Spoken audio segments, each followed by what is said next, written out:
எசேக்கியேல் அதிகாரம் 5. மானிடா, மலிக்கும் கத்தியை போன்று கற்களான ஒரு வாளை எடுத்து அதை கொண்டு உன் தலையையும் தாடியையும் மலித்துக்கொள். ஒரு தராசை எடுத்து அந்த முடியை பங்கிடு. அதில் 1/3 பங்கை முற்றுகை நாள்கள் முடியும் போது நகரின் நடுவில் நெருப்பினால் சுட்டெரி. 1/3 பங்கை நகரை சுற்றிலும் வாளால் வெட்டி போடு. 1/3 பங்கை காற்றில் தூற்றிவிடு. ஏனெனில் நான் அவர்களை உருவிய வாளுடன் பின்தொடர்வேன். அதில் கொஞ்சம் நீ எடுத்து உன் ஆடையின் முனைகளில் முடிந்து வை. பிறகு அதில் இன்னும் கொஞ்சம் எடுத்து அதை தீயிலிட்டு சுட்டெரி. அதனின்று இஸ்ரேல் வீட்டார் அனைவருக்கும் எதிராக தீ புறப்படும். தலைவராகிய ஆண்டவர் கூறுவது இதுவே: வேற்றினத்தாரிடையேயும் சூழ்ந்துள்ள நாடுகள் நடுவிலும் நான் திகழ செய்த எருசலேம் இதுவே. அம்மக்கள் வேற்றினத்தாரை விட கேடு கெட்டவர்களாய் என் நீதி நெறிகளை எதிர்த்தார்கள். தங்களை சுற்றியுள்ள நாடுகளை விட மிகுதியாக என் நியமங்களை எதிர்த்தார்கள். ஏனெனில் அவர்கள் என் நீதி நெறிகளை ஒதுக்கி தள்ளி என் நியமங்களின்படி நடவாமற் போனார்கள். எனவே தலைவராகிய ஆண்டவர் இவ்வாறு கூறுகிறார்: உங்களை சுற்றியுள்ள மக்களினங்களை காட்டிலும் அதிகமாய் நீங்கள் கிளர்ச்சி செய்தீர்கள். என் நியமங்களின்படி நடக்கவில்லை.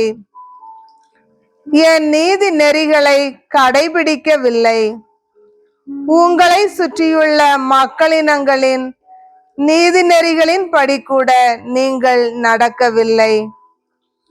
ஆகவே தலைவராகிய ஆண்டவர் இவ்வாறு கூறுகிறார்: வேற்றினத்தார் கண்முன்னே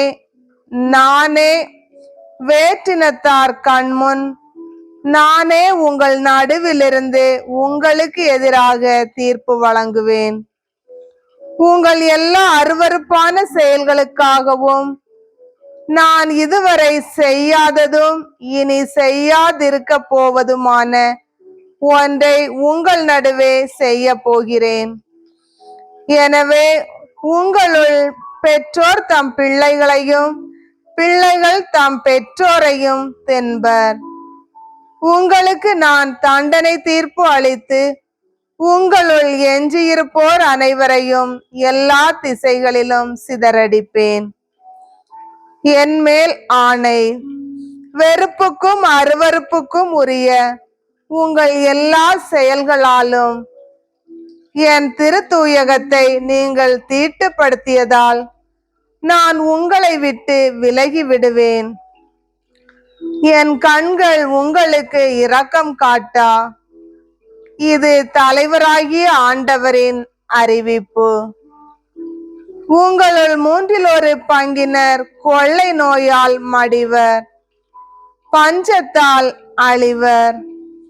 இன்னும் 1/3 பங்கினர் வாளால் வீழ்வர். எஞ்சிய 1/3 பங்கினரை எத்திசையிலும் சிதறுண்டு போக செய்து அவர்களை உருவிய வாளோடு தொடர்வேன். இவ்வாறு என் சினம் தணியும். அவர்கள் மீது எனக்குள்ள சீற்றத்தை ஆற்றிக்கொள்வேன், பழி தீர்த்து கொள்வேன். என் சீற்றம் அவர்கள் மீது பாய்ந்து முடியும் போது ஆண்டவராகிய நான் என் பேரார்வத்தினால் பேசியுள்ளேன் என அவர்கள் அறிந்து கொள்வர். இவ்வழியாய் கடந்து செல்வோர் அனைவரும் காணும்படி உன்னை சுற்றியுள்ள மக்களினங்களிடையே உன்னை பாழாக்கி பழி சொல்லுக்கு ஆளாக்குவேன். சினத்தோடும் சீற்றத்தோடும் உனக்கு நான் தண்டனை தீர்ப்பு வழங்கும் போது உன்னை சுற்றியுள்ள மக்களினங்களுக்கு அது பழி சொல்லும் வசைமொழியும் எச்சரிக்கையும் திகிலுமாய் இருக்கும். ஆண்டவராகிய நான் பேசியுள்ளேன். உங்களை பாழாக்குவதற்காக நான் வறட்சியின் கொடிய அம்புகளை அவர்கள் மீது எய்வேன். உங்களை அழிப்பதற்காகவே அவற்றை எய்வேன். உங்களிடையே வறட்சியை மிகுதிப்படுத்தி உங்கள் உணவின் தரவை நிறுத்திவிடுவேன்.